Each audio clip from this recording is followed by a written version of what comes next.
She has new music out, and I'm excited that I get to talk to this girl, Mandy Barnett. How are you? I'm doing fine. Thanks for having me. Absolutely. Okay, so I haven't talked to you in a hot second, and you put this song out. Of course, we didn't know it was going to be put out in the middle of quarantine. But talk to me about doing this song. Help me make it through the night. We love this song. People know these lyrics. Why did this one speak to you? Well, this is just a song that like you said, everyone knows this song, and I sang it at a little club in Kentucky last year, and it was just me and a guitar player, and it was just one of those songs that seemed to fit like a glove. And I just, I always loved the song, but I really love singing it.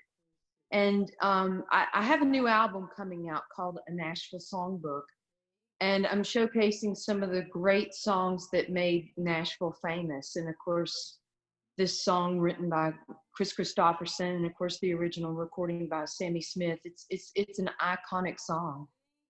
You always lean toward the iconic songs, girl. Your voice is just made for that.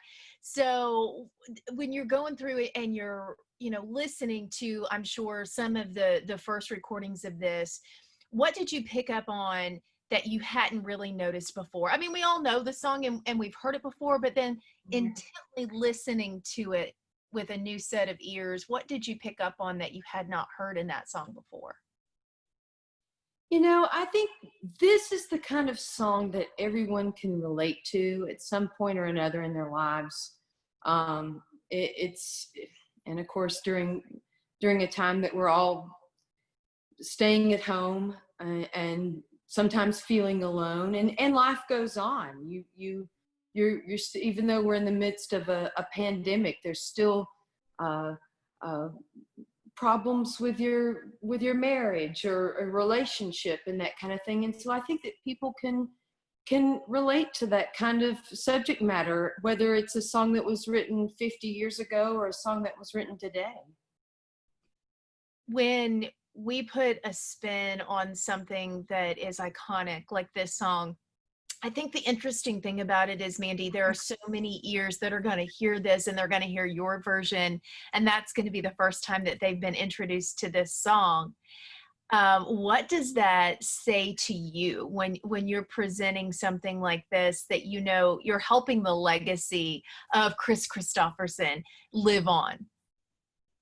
Well, the legacy of Chris Christopherson will live on no matter whether I record his songs or not. But I'm so glad that I could record this song, and that people would, if they are introduced to it by my recording, then that's a beautiful thing, and hopefully they'll go on and they'll hear some of the other great versions of this song. It's a great song is a great song. It doesn't matter what genre, when it was written, and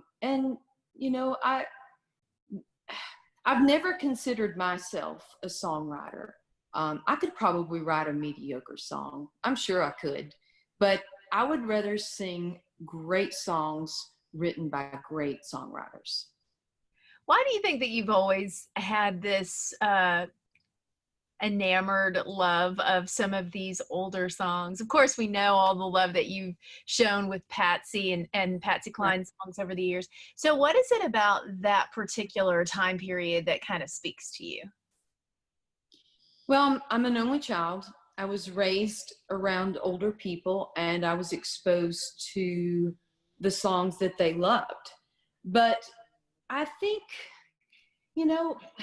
melodically, lyrically, they're I mean, they're really hard to beat. I don't want to say that people don't write songs like that anymore, because there are a lot of great songwriters out there today, but there was just something about that time period where people didn't make appointments to write songs. They were writing songs from their hearts. They were writing songs about their experiences and that kind of thing.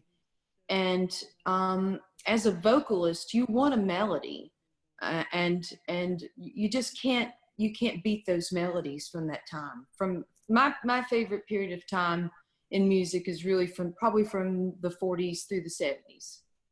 Love that. Love that. So tell me what else is going to be on the album. We obviously know we've got this one out, but what's coming up? Well, you know, we released The End of the World, the great Skeeter Davis song. Right now, I can't talk about the particular cuts, but some unexpected songs, but they all have that Nashville connection.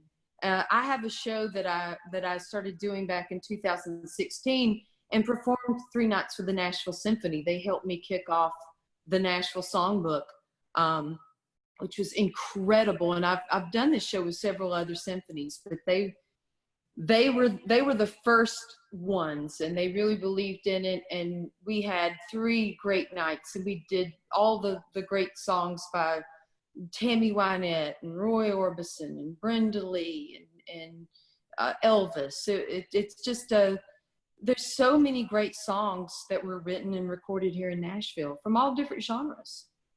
So good. So very good. It's so good to talk to you. Thank you so much for taking the time. I'm glad to talk to you, and thanks for having me.